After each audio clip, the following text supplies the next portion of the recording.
Welcome back to our channel. So today we're going to be talking about the steps that we do to get our visas, and obviously there may be some steps we missed out because we're not migration agents, but hopefully these steps help other families looking to make the move.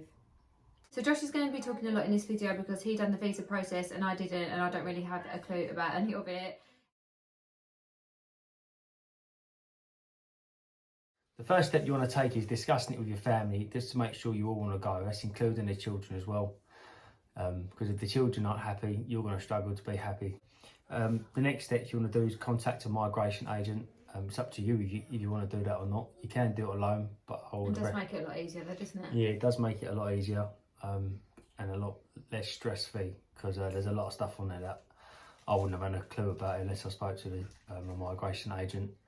We use the Down Under Centre. The fella who actually owns the company, he's Australian himself, and they're just all helpful. Everyone that works for the team are really helpful. They guide you through every step of the way. Once you speak to a migration agent, they will tell you if your job is on the skills list. Most trades are, nurses and teachers and stuff like that, but I'm not too sure about all the other stuff. And if your job's not on there, you can't go? Yeah, pretty much. If your job's not on the list, it is really difficult for you to get over there. So you want to make sure your job is on the list. But your migration agent will tell you all the information you need to know about all that sort of stuff. If your job is on the list and you're one of the lucky ones, you then got to see if you have enough points to qualify for a visa. So it all depends on your age, how many years you've been in the job. I can't remember what other stuff's on there. If you've got a pet or a dog or a cat, you want to make sure that you can afford to get them out there, because it is pricey. We use Pets Abroad, and they give you an in-depth quotation of how much it costs, when they can go, what sort of stuff you need done, like rabies and all the other jabs that they have to have. But yeah, I'd do that at the very start of the process, just to make sure that you can get your pet out there, because you don't want to get halfway through the process, realise that it comes out too expensive and you can't afford to fly them there. Once you decided whether you're going to use a migration agent or not, we use Down Under Centre, and they set us up with an online portal.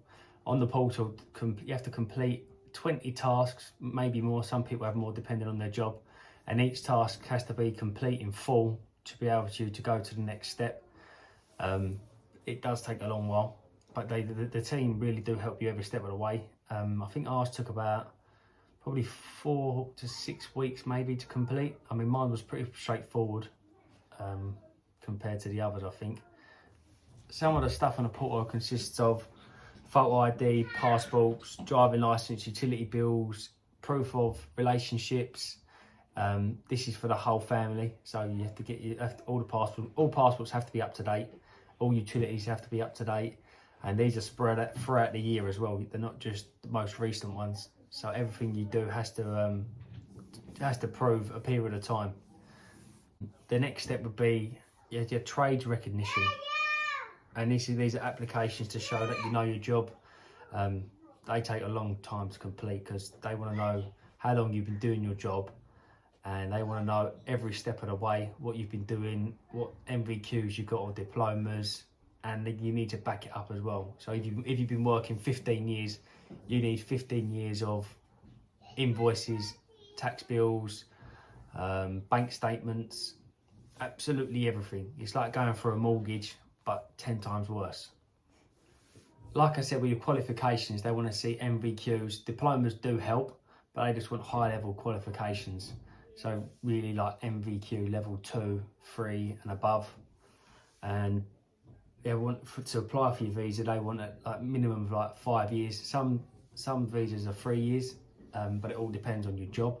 And like I said before, they need to supply evidence of this. So there's invoices, tax returns, bank statements. They want to know how long you've been in that job, that particular job, and that particular job role. And so whatever visa you go for, you need to back it up with all your evidence to prove that you've been working in that job, and everything has to line up. So if you have an invoice, it's got to link up with a bank statement, etc., etc. If you are self-employed, you'll have to supply client references for your job to say that you've carried out these jobs, when, the dates, You need the signature of your client. So obviously if you've been working 15 or 10 years or whatever, you need to go back to them clients and get them to do a reference for you. It's quite long-winded. You also have to write a declaration about yourself, and if you're employed, you have to get an employer to write a declaration about you and your job role. When you go for the visa, one of the tasks on there, you have to detailed explanation of how you do your job. So I don't know, if you're a carpenter, you pretty much talk to them how to use a saw, what you're cutting and all that sort of stuff. If you're a builder, how you lay bricks, just basic stuff. And it's like you're trying to teach someone who knows nothing about your trade and in-depth, detailed explanation of what you do. These consist of photos, videos, just everything like that really. Like I said a moment ago, there is 20 plus tasks to complete, and it does take a long while to get through. It is very painful, but your migration apron do help you the whole step of the way. So as you do a task, you can send it to them on this online portal, and then they will say, yeah, this is good enough, or no, it's not that good, and then they can adjust stuff. You can send it back and forth, and then once the task's complete, then it gets signed off.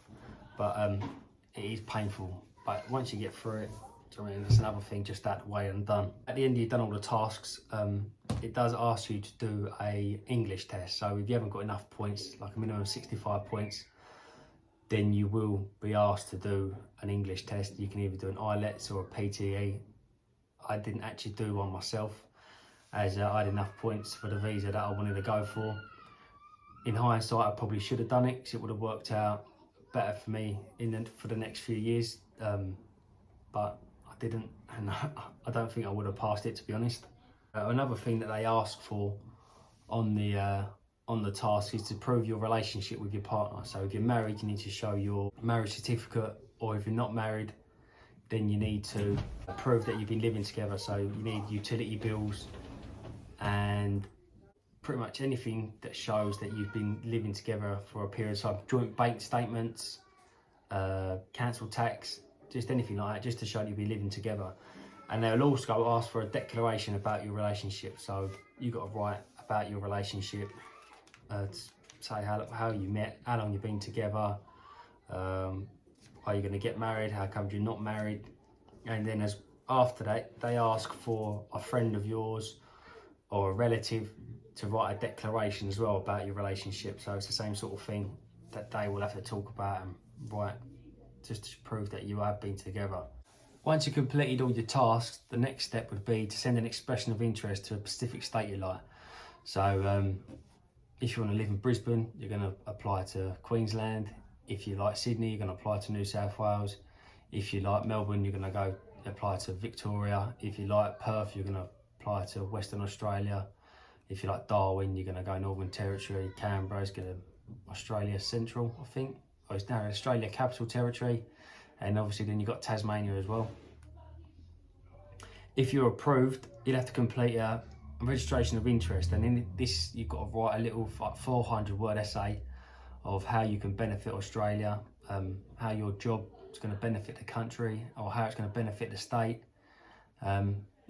It's pretty straightforward on what you have to write. Just write all the good things about you and yourself, and how you can make that state and the country a better place, really. Once that's all approved, you can then apply for your visa. So once you've actually sent to apply for your visa, in the meantime you've got to complete police checks and health checks. They take a few weeks or whatever they do to come through. But once they're all done, it then can take however long for your visa to be approved. I think ours took, it was a couple of months, I'm not too sure, but on the actual website, on the Oz government website, it can take, sometimes it says 9 months, sometimes it's 35 months. All visas are all different. So it's just at that period of time when you apply for it, how long it takes. And then after that, hopefully your visa should be approved or granted, and then you can make your way. Just one last thing is, make sure every task you complete and everything that you send off to be approved or granted, you check through thoroughly. It has got to be crystal clear what you do. If any mistakes, it can cost you. And also, every step of the way. So every time you send off for a registration of interest or an expression of interest or a task or anything for your skills to be sent off for them to be approved, every step of the way it costs money. So just don't mess it up and make sure everything is really good that you do. You don't want to mess it up because, like I said, it can go against you. Thanks for watching our video. Hopefully see you in the next one. And if you have any questions, put it in the comment box below.